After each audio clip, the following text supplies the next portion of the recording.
nuevamente, soy residente de ortopedia y el día de hoy el tema es lesiones del complejo suspensorio del hombro. Como objetivo que me tracé para la charla, primero era definir el complejo suspensorio superior del hombro, su importancia anatómica y biomecánica. Segundo, describir las lesiones que se pueden presentar en el complejo superior. Y tercero, determinar las mejores opciones de manejo que se le pueden dar a estas lesiones. Para hablar de este tema, primero hay que comenzar hablando algo muy mínimo como de las fracturas de escápula. Importante saber que representa el 1% de todas las fracturas del cuerpo, y esto es debido a que esta estructura se encuentra muy bien protegida por la caja torácica y por todos los tejidos blandos que se encuentran alrededor de esta. Además, es una estructura que tiene una gran movilidad, lo cual va a permitir que toda esa energía que se presente en el trauma se disipe hacia otras zonas menos a la escápula. Pero cuando se te presenta la fractura de la escápula, el 90% de estas van a ser fracturas no desplazadas o con un desplazamiento mínimo que no van a afectar ni la biomecánica ni la parte, ni la alteración, una alteración estructural sobre el hombro. Y estas fracturas se les daría un manejo conservador. Pero, ¿qué sucede con el otro 10% de las fracturas de escápula? Como vemos, la escápula tiene un papel fundamental en la articulación del hombro y se va a articular con otras estructuras como son la clavícula, y va a tener muchas zonas ligamentarias que van a permitir una adecuada estructura al hombro y van a permitir una adecuada movilización de la articulación numeral. Además, esta estructura se encuentra siendo origen e inserción de múltiples músculos, los cuales van a generar los movimientos del hombro y van a permitir ciertas fuerzas deformantes cuando se presentan las fracturas de escápula. Como observamos en la imagen de la derecha, todas las inserciones musculares y todos los movimientos que se pueden presentar en la escápula dependiendo de los músculos que se encuentren afectando y la zona de la fractura que hay. Pero entonces, ¿qué sucede? Cuando se había visto aproximadamente en los años 70 que estas fracturas de escápula, que sí tenían desplazamiento, tenían un desplazamiento muy aumentado y que en sí generaban una inestabilidad del hombro. En el año 75, los doctores Gans y Noesberg comienzan a hablar sobre un hombro inestable que se presenta cuando hay fractura de la escápula combinada con alguna fractura de la clavícula o luxación acromioclavicular y rupturas de ligamentos coracoclaviculares y coracoacromiales, lo cual ya se le da importancia a las demás estructuras que se encuentran alrededor del hombro. Y es a partir de estos y a partir del año 1993, cuando el doctor Goff comienza a hablar de su definición y del término del complejo suspensorio superior del hombro, y habla de las lesiones que se pueden presentar cuando se inestabiliza o se daña alguna de estas estructuras. Él definía el complejo suspensorio superior como un anillo óseo que se encontraba formado por tanto estructuras óseas como estructuras de tejidos blandos. Este anillo óseo iba a estar conformado por las estructuras óseas que son la glenoides, la coracoides, el tercio distal de la clavícula, el acromion, y iba a tener también acompañado a inserciones de tejido blando, que son los ligamentos coracoclaviculares y la articulación acromioclavicular. Inicialmente él no describió que el ligamento coracoacromial perteneciera al complejo suspensorio superior del hombro, pero como veremos más adelante, también es una estructura muy importante en esta zona. Y este anillo iba a encontrarse mantenido en esa zona gracias al soporte de dos pilares óseos, un soporte del pilar óseo superior, que es el tercio medio de la clavícula, y el soporte del pilar óseo inferior, que es el cuerpo y la espina lateral de la escápula, permitiendo la adecuada ubicación del hombro y la adecuada comunicación del hombro con el esqueleto axial. Cuando hablamos de las estructuras del complejo suspensorio, las podemos organizar y formar como una clasificación dependiendo de las estructuras que se encuentran organizadas en esta, y la describen como 3 unidades. La primera unidad es cuando la primera unidad está conformada por la clavícula, la articulación acromioclavicular y el acromio. Existe una segunda unidad que es la que está formada por la clavícula, los ligamentos coracoclaviculares y la coracoide, que es la que se define como una unidad de sostén o una unidad de conexión. Y por último tenemos la unidad en la cual se presentan los 3 procesos de la escápula, que son el proceso coracoideo, el proceso acromial y la glenoides, unidas al cuerpo escapular. Pero entonces, conociendo la anatomía de este complejo suspensorio, nos tenemos que hacer la pregunta: ¿qué hace el complejo y cuál es la función de este? y tiene una función muy importante, la cual es permitir una relación estable entre la extremidad superior, entre la escápula y el esqueleto axial. Como sabemos, esta estructura solamente se encuentra unida, el miembro superior solamente se encuentra unido al esqueleto axial gracias a la función de la clavícula y a sus conexiones con la escápula y la parte torácica. También es importante que la posición y la orientación de la glenoides en el espacio es la que va a determinar una adecuada función del hombro y la cual va a permitir un rango de movimiento adecuado de esta estructura. Y por último también, esta estructura y en la escápula principalmente va a proporcionar un punto de unión firme para varias estructuras de tejido blando, la cual van a permitir el movimiento tan amplio y de manera adecuada que tiene el hombro y la extremidad superior. Y entonces, ¿por qué es importante conocerlo? Porque conociendo las estructuras que se presentan, vamos a permitir comprender muchas de las lesiones que inicialmente no se comprendían y no se sabía cómo iban a, pues tenían una mala evolución porque no comprendíamos la anatomía ni la biomecánica de este. En cierta parte puede ser un valor, te voy a dar un poco de valor predictivo porque sabemos que presentar más lesiones de este complejo puede significar un trauma más complejo y podemos decir que la parte, pueden haber problemas tanto en la consolidación, ya sea por una malunión o una unión, o pueden presentarse alteraciones funcionales que van a ocasionar dolores y limitaciones en el paciente. Por esto mismo es importante conocerlo. Ya cuando miramos los patrones de lesiones que se pueden presentar en este complejo suspensorio, se puede presentar de muchas maneras y de muchas combinaciones. Tanto así que inicialmente solamente hablaba de lesiones dobles y ya tenemos que hablar hasta de lesiones cuádruples. Inicialmente podemos presentar lesiones solamente del anillo óseo, que sea una lesión doble del anillo óseo, o que se presenten ya lesiones del anillo en su estructura de tejidos blandos, en su estructura de tejidos blandos, como observamos los ejemplos, cuando se lesiona solamente una parte ósea, o solamente hay daño a un ligamento, o ya cuando se presentan lesiones dobles, en las cuales se pueden dañar al mismo tiempo los ligamentos o al mismo tiempo el hueso, o se puede dar la combinación de daño de la parte ósea con la parte ligamentaria, y también se ve la combinación cuando hay lesiones del anillo óseo y los tejidos blandos sumados a un trauma de los pilares superior o inferior, como vemos en los ejemplos cuando se presenta el daño de los dos pilares, que se observa que la articulación queda libre, queda inestable, o cuando hay lesión de una parte, de una soporte estructural óseo y la parte ligamentaria. Y eso mismo es lo que nos da como la clasificación, como han descrito las lesiones del complejo suspensorio, la cual puede ir desde una lesión sencilla, una lesión simple, que se puede representar por la fractura de una de estas zonas o una lesión ligamentaria, a ya las lesiones dobles, que son las más frecuentes y las que más han hablado, e incluso en la literatura ya hablan de triple y hasta han descrito las lesiones cuádruples, cuando cuando se presentan más compromisos de muchas estructuras de esta zona. Y como sabemos, las lesiones múltiples van a llevar a discontinuidad o a malposición de la articulación umbilical en relación al cuerpo de la escápula. Ya cuando hablamos de las formas que se pueden presentar un poco más específicas, vemos que las posibilidades que hay son muy amplias, pueden haber muchas combinaciones, pero de la que más se habla y de la que más hay literatura es del hombro flotante. Antes de hablar del hombro flotante, hay que dar como unas pautas de manejo que se pueden presentar en todas las lesiones del complejo suspensorio, y son que este complejo suspensorio se puede manejar de dos formas, o sea, un manejo conservador o un manejo quirúrgico. Ya cuando hablamos del manejo quirúrgico, tenemos que entrar a hablar si es necesario fijar solamente una de estas fracturas o es necesario fijar todas las lesiones que haya. ¿Y por qué sucede esto? Porque no todas estas lesiones van a tener un desplazamiento que se va a considerar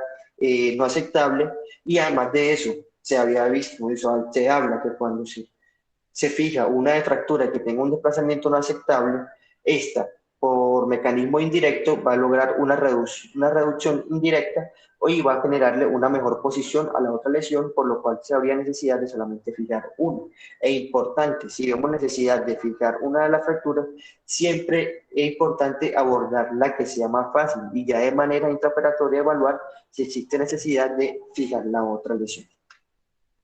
Entonces vamos a hablar del hombro flotante, que es la que está más descrita, y tenemos que en el año aproximadamente del 92, el doctor Herskovich comenzaba a hablar sobre el hombro flotante y lo definía como aquellas lesiones, aquella fractura ipsilateral del tercio medio de la clavícula y del cuello escapular, como vemos en la imagen. Vemos que hay el trazo de la fractura de la clavícula, de la escápula y el trazo de la fractura de la clavícula, generando una lesión inestable, como observamos aquí en la imagen. Esta lesión en conjunto generaba inestabilidad y en ese momento, cuando se describió este término y cuando se hablaba de esta lesión, decían que solamente era necesario manejar de manera quirúrgica la clavícula y que esto había demostrado que al manejar la clavícula, de hacer la osteosíntesis de la clavícula, se iba a generar una reducción indirecta del cuello de la escápula. Pero tenemos que analizar de manera adecuada esta definición que se le daba al hombro flotante. ¿Por qué? Porque las fracturas del cuello glenoideo no todas son iguales. Y estas se van a dividir inicialmente, se van a dividir principalmente en dos, las cuales son las fracturas del cuello anatómico de la glenoides, que se presentan lateral a la coracoides, y como vemos, como está lateral a la coracoides, se va a perder el soporte que tiene el cuello glenoideo con el hombro, por lo cual estas lesiones del cuello anatómico sí van a ser lesiones inestables, pero ya es diferente a las fracturas del cuello quirúrgico, que como vemos, son las que están representadas por B, van a salir medial a la apófisis coracoide. Y si vemos la apófisis coracoide y esta estructura cuando sale medial, observamos que este cuello glenoideo aún se va a encontrar unido a la clavícula, al tercer de la clavícula y a la coracoide gracias a los ligamentos que está presente en la articulación acromioclavicular, por lo cual nos queda la duda de por qué un hombro flotante que no tiene lesión en la coracoide ni lesión en los ligamentos va a generar en sí una inestabilidad del hombro. Y es así cuando en el año 2000 aparece este artículo en el cual el doctor William generaba la misma pregunta, si hay soporte todavía dado por la coracoide porque es inestable, y lo que él hizo fue en un estudio cadavérico se dio cuenta que cuando seccionaba el ligamento coracoacromial se iba a disminuir en realidad la estabilidad de este hombro flotante en un 40%, por lo cual él concluye que el hombro flotante solamente va a ser inestable cuando hay lesión asociada de ligamentos coracoacromiales y ligamento coracoclavicular, y no como se decía la definición inicial de solamente era la fractura del tercio medio de la clavícula con la fractura del cuello glenoideo. Por eso la definición que se encuentra más aceptada en estos años es que es una pérdida de la conexión osteoligamentaria de la fosa glenoidea con las otras partes de la escápula y del esqueleto axial. Y podríamos decir que es una doble ruptura del complejo suspensorio. Es decir, que el hombro flotante es una doble ruptura del complejo suspensorio, pero no todas las dobles rupturas del complejo suspensorio son hombros flotantes. Aquí observamos ejemplos de cómo se puede presentar el hombro flotante, la fractura del cuello de la glenoide acompañada a fractura de la base de la coracoide, cuando se encuentra asociada a fracturas del acromio, fracturas de la clavícula al mismo tiempo, cuando se encuentra la fractura asociada a lesión de los ligamentos coracoclaviculares y coracoacromiales, cuando hay afectación de la articulación acromioclavicular y cuando ya hay compromiso tanto de los ligamentos coracoclaviculares como la articulación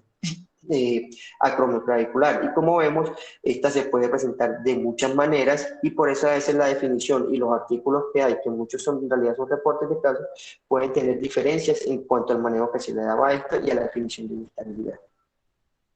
Pero ¿qué es lo que sucede cuando se presenta el hombro flotante? Se ha discutido mucho en realidad qué es lo que sucede con la glenoide. Sabemos que la glenoide va a tener una posición, un acortamiento,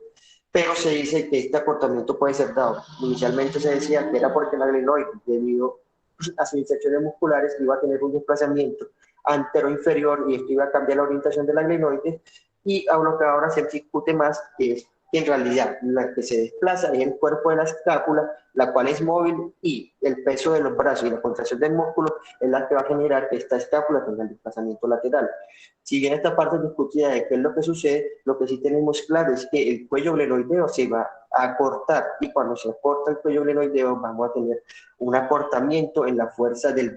brazo de palanca del manguito rotador, lo cual va a generar unos cambios en la orientación de la glenoides, y ya no vamos a tener la función del manguito rotador que generaba fuerza en compresión para mantener el húmero y sobre el aglenoide, sino que esa fuerza de compresión ya se va a pasar a una fuerza cizallante, lo cual va a cambiar toda la biomecánica y va a generar consecuencias, principalmente como la debilidad, debilidad del miembro superior,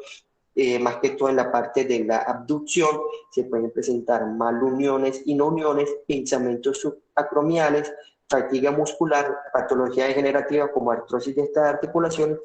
va a estar representado por hombros caídos y nuestros pacientes van a tener dolores crónicos. Por lo cual, si no analizamos de manera adecuada estas lesiones, vamos a generarle consecuencias a futuro y limitaciones funcionales marcadas a estos pacientes. Hablando un poco unos datos del hombro flotante, representan el 0,1% de todas las fracturas del cuerpo humano. Estas es importante saber que van a estar relacionadas con traumas de alta energía, ya sea accidentes de tránsito, accidentes de moto o personas que hagan deporte de alta velocidad y presenten caídas con un trauma directo sobre esa zona del hombro.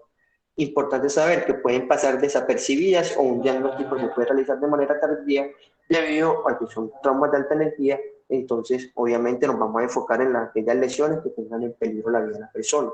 Y el 80-90% del hombro flotante se va a encontrar con lesiones asociadas, principalmente a traumas de tórax, representado el 30%. El trauma de tórax no solamente van a ser las contusiones pulmonares, ni neumotórax, sino también asociadas a fracturas de las costillas, y cuando se encuentran asociadas a las fracturas de la columna cervical, que van a ser presentes, van a estar presentes hasta el 12%, e incluso fracturas ipsilaterales de toda la extremidad superior. Durante la evaluación de estos pacientes, como había dicho, que son relacionadas a traumas de alta energía,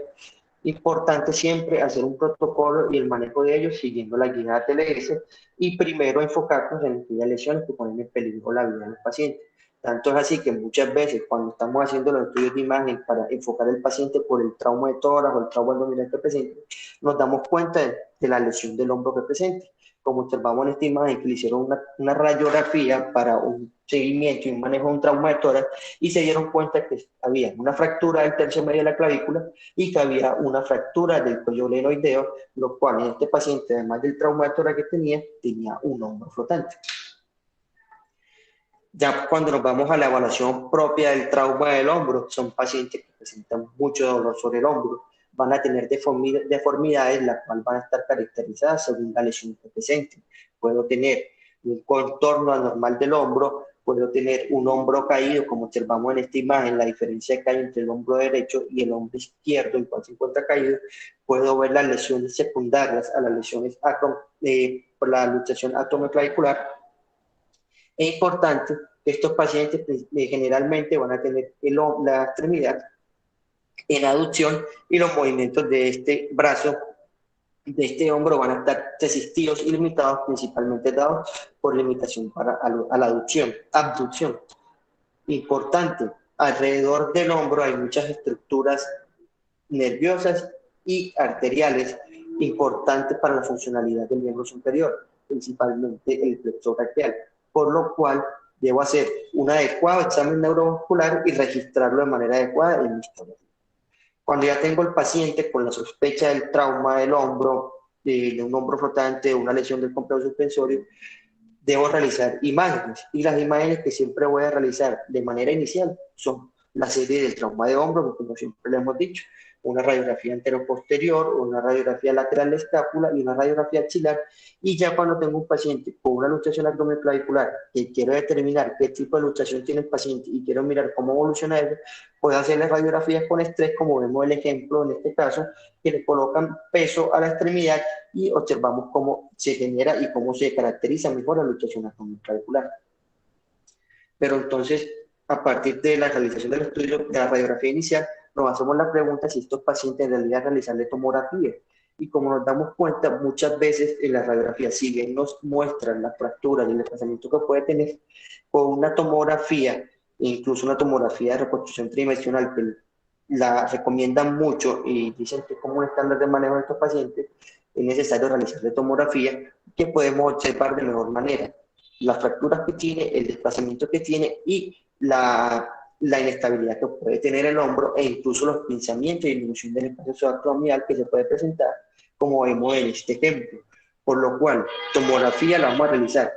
a todo paciente que tenga estudios de una fractura escapular para tener una mejor evaluación de la fractura y poder realizar un mejor planeamiento cuando necesite cirugía en estos pacientes. Algo del tratamiento es que sabemos que cuando se comparó, según las definiciones anteriores del hombro flotante, el manejo conservador versus el manejo quirúrgico, se decía que estos pacientes iban a tener buenos resultados clínicos para ambos manejos. Pero ¿qué sabemos ahora? Que esto va a depender del desplazamiento de la lesión y qué tan inestable sea. Y ya cuando definimos si el paciente hay que operarlo, tenemos que definir, y lo que se hablaba, la definición y lo que más se discute en los artículos es si fijo solamente la clavícula o si fijo solamente el cuello glenoideo cuando hacemos referencia a las lesiones que anteriormente eran descritas como hombro flotante. Pero, ¿qué vamos a definir como desplazamiento? ¿Qué vamos a definir como una lesión inestable? Está principalmente descrito en el trauma de la escápula, en el trauma del cuello glenoideo, en el cual vamos a tener tres opciones para definir que la fractura se encuentra desplazada y es inestable. Uno, que haya una traslación medio lateral del cuello glenoideo mayor de 1 centímetro, como observamos en esta imagen de la izquierda. Dos, que esta fractura tenga una angulación anteroposterior mayor de 40 grados, observamos aquí en la imagen del centro. Y tres, el ángulo glenopolar, que tiene que ser menos de 20 grados. A este ángulo glenopolar se le ha dado mucha importancia en los últimos años y esto principalmente está dado porque con este ángulo determinamos cómo es la orientación que va a tener la glenoides en relación a la articulación del humeral. Por lo cual, si se presenta alguna de estas medidas anormales, estos pacientes deberían ser llevados a un manejo quirúrgico del cuello de la glenoide, ya diferente cuando ya si observamos estas lesiones asociadas a otro tipo de trauma en el complejo suspensorio, tenemos que mirar las dos o las tres o cuatro en conjunto para determinar si las otras también se encuentran desplazadas y inestables y mirar cuándo debo manejarlas en conjunto. En cuanto al manejo conservador, cuando uno revisa la literatura, esto es uno de los artículos como que más discuten y más definen para apoyar y favorecer el manejo conservador. Y lo que sucede es que la conclusión que dieron con este artículo era que decían que el manejo no quirúrgico del hombro flotante, resalto esta parte, especialmente aquellos con menos de 5 minutos de desplazamiento, van a lograr un resultado satisfactorio, el cual probablemente sean iguales o superiores a los reportados después del tratamiento quirúrgico, sin presentarle riesgo a las complicaciones quirúrgicas. Pero cuando ya analizamos de mejor manera este artículo nos damos cuenta, uno, que eran pocos pacientes, solamente eran 20, en ningún momento cuando uno describe y observa la descripción de las fracturas que presentaba el paciente, vemos que solamente 11 las fracturas de la clavícula desplazadas, y ya cuando vemos las fracturas de la escápula, vemos que no todas eran iguales e incluso habían puesto fracturas que representaban solamente fracturas del cuerpo de la escápula y no del cuello de la escápula. Y observamos que habían solamente 5 fracturas de escápula que tenían un desplazamiento mayor de 5 milímetros. Por lo cual vemos que no todas las fracturas no todas las lesiones eran iguales, y si nos vamos a la definición de hombro flotante más aceptadora, en teoría esta no sería una lesión inestable, por lo cual la conclusión que podemos sacar en realidad es que todas fracturas estables se van a beneficiar del manejo no quirúrgico. Y también vemos con este artículo pocos pacientes, 28, que son las características que tienen los artículos sobre lesiones del complejo suspensorio, se manejaron de forma conservadora y evaluaron la funcionalidad a futuro. Pero de estos 28 se dieron cuenta que 6 pacientes presentaron un desplazamiento caudal de la glenoides, y estos pacientes que presentaron este desplazamiento, que en sí tenían una lesión inestable del hombro flotante, tenían peor resultado funcional a futuro. Por lo cual, como conclusiones sacamos que estas lesiones en sí no son inherentemente inestables cuando se hablaba de la definición previa, y en ausencia de un desplazamiento caudal de la glenoides, el tratamiento conservador iba a conducir a buen resultado funcional. Por lo cual, pacientes que tengan una lesión, que no tenga un desplazamiento, una inestabilidad para generar cambios en la anatomía ni la biomecánica, vamos a realizar un manejo conservador, el cual describe que se realiza con el uso de cabestrillo por 6 semanas, pero no son 6 semanas completas, sino 2 semanas iniciales, y ya después, las próximas 4 semanas, más que todo es como más para una protección de la extremidad, es decir, que no lo va a usar durante las 24 horas del día. Ya cuando el paciente a las 2 semanas vamos a comenzar inicio de los movimientos, como todo trauma de hombro, de inicio de movimientos pendulares, y posteriormente vamos a tener una movilización pasiva progresiva, y ya después una movilización activa y un fortalecimiento ya muchas semanas después de dependiendo de la evolución que tenga el paciente. Cuando hablaban del manejo quirúrgico y de solamente fijar la clavícula, lo que sucedía es que decían esto: hacer la reducción y la fijación de la clavícula va a lograr una reducción indirecta de la fractura del cuello de la escápula, por lo cual se recomendaba solamente hacer la fijación de la clavícula. ¿Qué sucede? Lo mismo con el artículo previo, la definición que tenían sobre la inestabilidad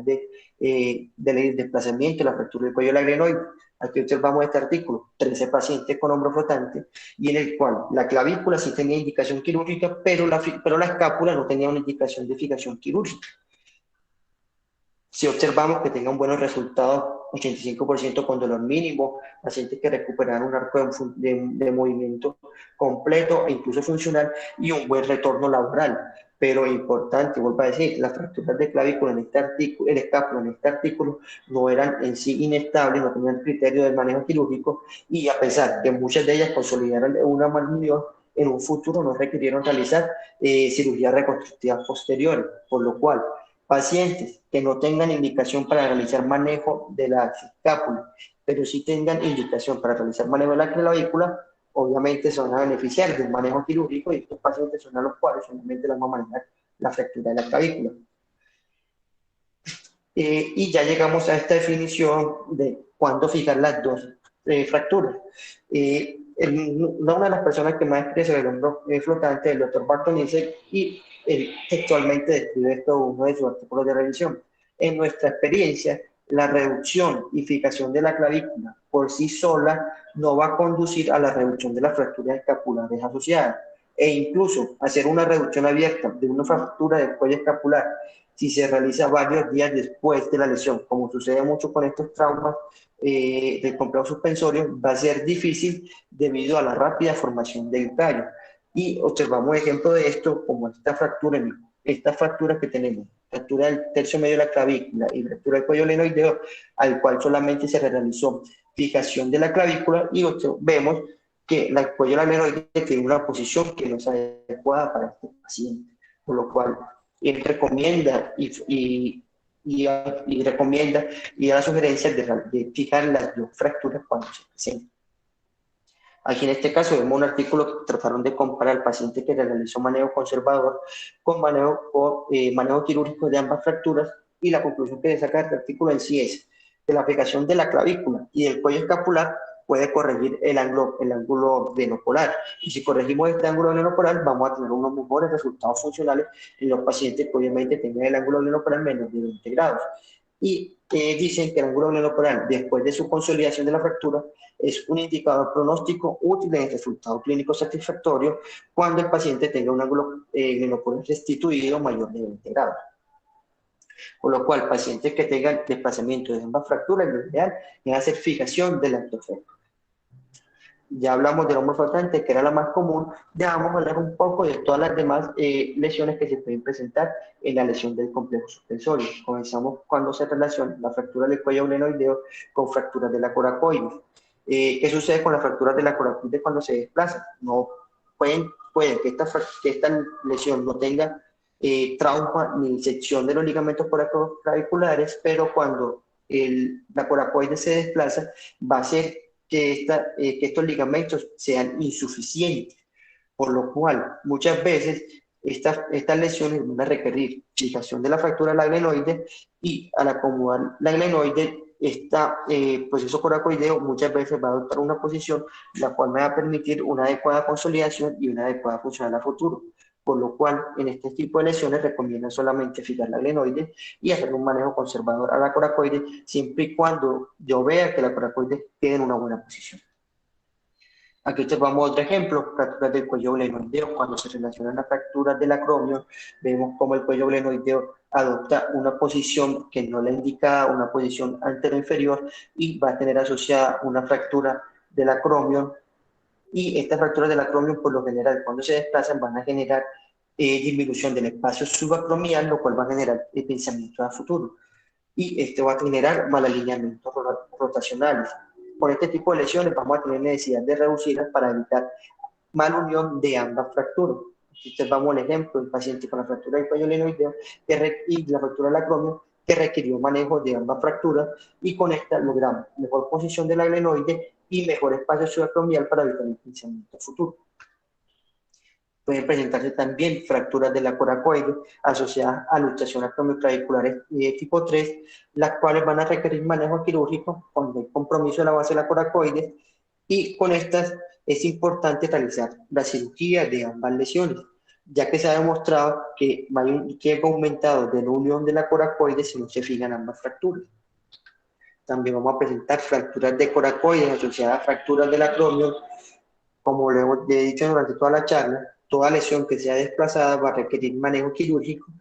y, como le había dicho inicialmente, fijar siempre la que sea más fácil, y después de fijar la que sea más fácil, durante el intraoperatorio miro cómo está la otra lesión para ver si tiene una buena posición. En este caso, este tipo de lesiones, reducir el acromion va a permitir una reducción inherente de la coracoides, y el acromion es mucho más fácil de abordar que